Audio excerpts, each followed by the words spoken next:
As you know, cargo pockets are dog shit. What if I told you that your jacket pockets are actually horse shit as well? I'm gonna show you how we've made the best jacket pockets in the entire fucking game, because we are trying to make everyone into a human handbag, despite the fact that we actually sell handbags.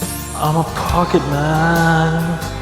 I'm just going to use one design to explain how good we are at jacket pockets, but know that we have been making clothes for 10 years and are pretty fucking sick. Now, for those of you who have been around for a while, you are aware that we treat clothing like software, meaning we provide updates and improvements based on user feedback. So we're going to use Canvas Busan 1 to take you through all the pocket iterations that it has received, starting with Canvas Busan V1 from 2023. So the Canvas Busan is basically a choker, which is a well-known design throughout all of workwear. I'm not going to get too much into design because we're trying to focus on pockets. Basic boxy jacket, full sleeve, simple collar, and a center front closure. Coming to the pockets, we have a top entry pocket with a flap closure, and this has no closure and it's still top entry. When we put this jacket out in 2023, it did great, but one feedback that everyone had was that they wished it was a side entry instead of a top entry. I do believe that side entry and top entry both have value. So in 2024, we tried to address that with Canvas Busan V2. So the goal with V1 is always to see if the concept is working, then V2 we make improvements. So we use that user feedback that we received about the pockets and potentially over-engineered the shit out of the pocket on V2. Before getting to the pocket, some other over-engineering that we did was that behind the zipper we also added a storm guard with buttons. Now if you look at the pocket, you have a zipper track over here with two pullers. So the theory was that you can offer a side entry, but if you shift the pullers to the other end, you can also offer a top entry or just an extremely cavernous style pocket like this. So on V1 we were able to establish the idea, and also on V2 we were able to make improvements based on user feedback. But we ended up over-engineering this pocket to the point that we didn't really like making this jacket, and we felt we had strayed too far from its workwear roots, which is something that we aim to address on V3 that we put out a few months ago. Now this is a new fabric variation of V3, so this is in a nylon cotton blend that is custom milled to our specification, but we also offer this product in canvas. So the V3 is the perfect refinement. On V1 we listened to the feedback and got to V2, and on V2 we felt that we had strayed too far away from the design, so now we have listened to ourselves and we have found a perfect middle ground. Before getting to the pocket, one thing that we did keep is from V2, we did keep the storm guard on this jacket. So you guys wanted side entry and we'd prefer a top entry. So how about a diagonal entry so we can meet in the middle? So you have the diagonal entry on both sides of the jacket, and on one side you also have an additional pocket over here, which is basically for keeping smaller items. There is no closure, so it's not the most secure pocket. So what we figured out was that we could double layer this pocket and then use the bottom of the pocket as essentially a flap for another pocket. This pocket fits any full-size phone that is on the market today. So this is just one product that we offer. Maybe this product isn't for you. Maybe you don't like canvas. Maybe you don't like nylon, or whatever the case may be. But like I said, we make a lot of other cool shit and we put the same amount of thought into all of it. I'm a pocket man.